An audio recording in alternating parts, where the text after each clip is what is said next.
What up, YouTube? So this is going to be part 7 of the Toyota mr2 sw20 K series swap, and today we're going to be getting a shifter, hybrid racing, and Hux adapter installed. We're going to be doing some grounds for the transmission, the intake manifold, and the side cover, and then we'll be installing our cables as well. And then we're going to be measuring our lines for our fuel system so we can get that knocked out as well. So basically on the next video we should be able to wire it all up and get this thing started. As far as anything else, I just basically want to get this car able to shift and start up so I can check the transmission and everything before I put everything back together. And we start doing all the radiator hoses and everything. Basically just trying to get this car started.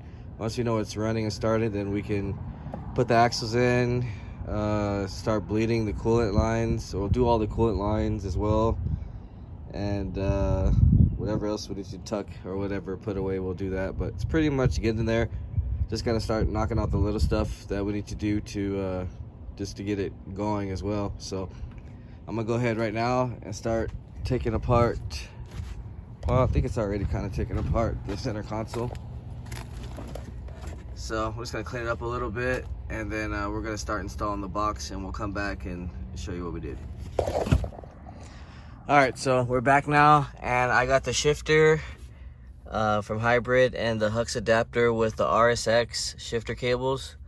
So the metal bronze rod's gonna go on the left side, and the plastic piece is gonna go on the right side, since it is swapped over now. So if you guys have any problems with that, that's probably the reason why. You gotta swap them over. And that's pretty much ready. Show you how it shifts.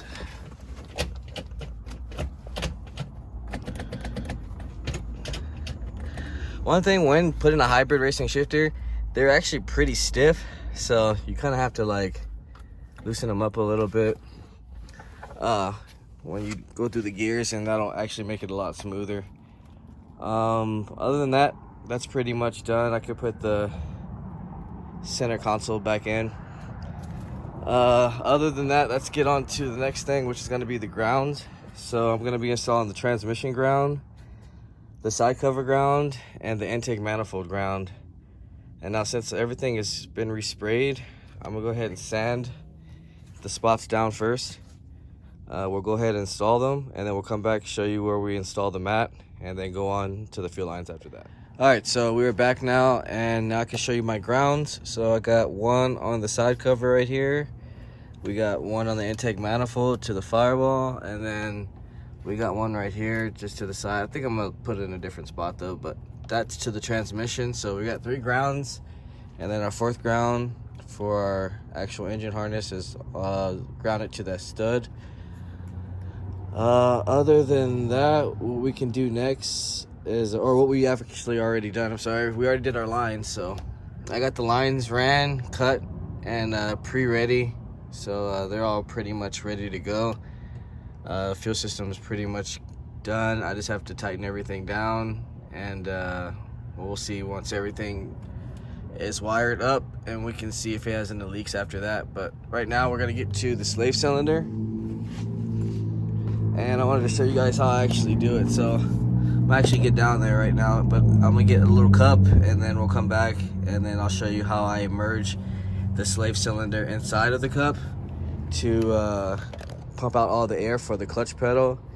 It's just been the easiest way for me doing an MR2. I even do it on front wheel drive now too, just because it makes the bubbles come out a lot easier. But I'm gonna go ahead and get everything ready so I can show you guys what I do to basically bleed out the slave cylinder, so it'll be a lot easier for you. So I'm gonna get everything ready, then we'll come back.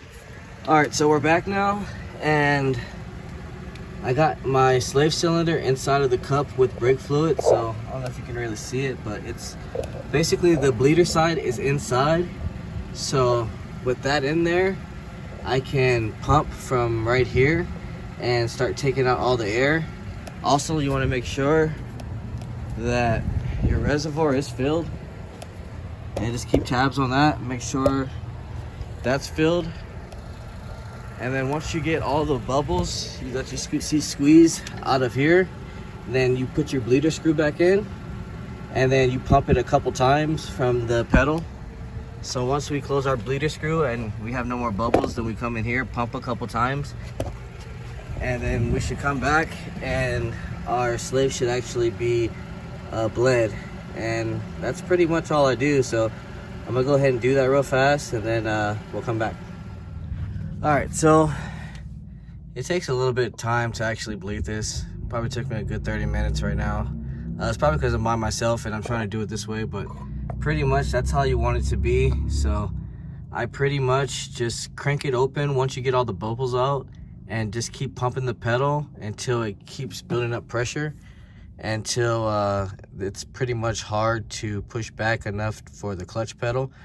So we're pretty much there. All I got to do is tighten everything back up and install the slave cylinder onto the transmission, and we'll test out our pedal and see how it feels. So I'm gonna go ahead and knock that out. Just as 212s that connect it to basically right here on the transmission to the pedal. So we're gonna go ahead and attach that, and then we'll go over everything after that's completed. All right, so tighten down the slave cylinder with the 212s, and the clutch pedal feels actually pretty good. Let's see if we can get in here.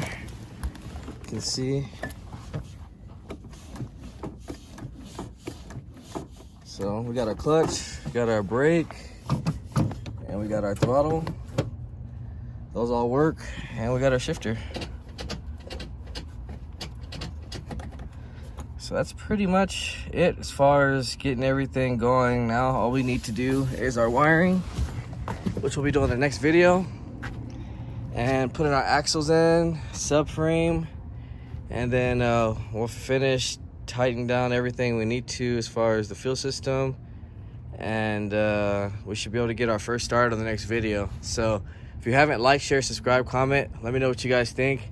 If you guys want to jump ahead on the wiring, there's about 2 to 3 videos of other K20 swaps that I've done for sw20 that you can check out. You can also check out the EG videos and Del Sols. Those are also some good wiring videos if you specifically just want to learn how to wire 02 to 04 and 05 to 06. So check those out. Other than that, I'll see you guys next time.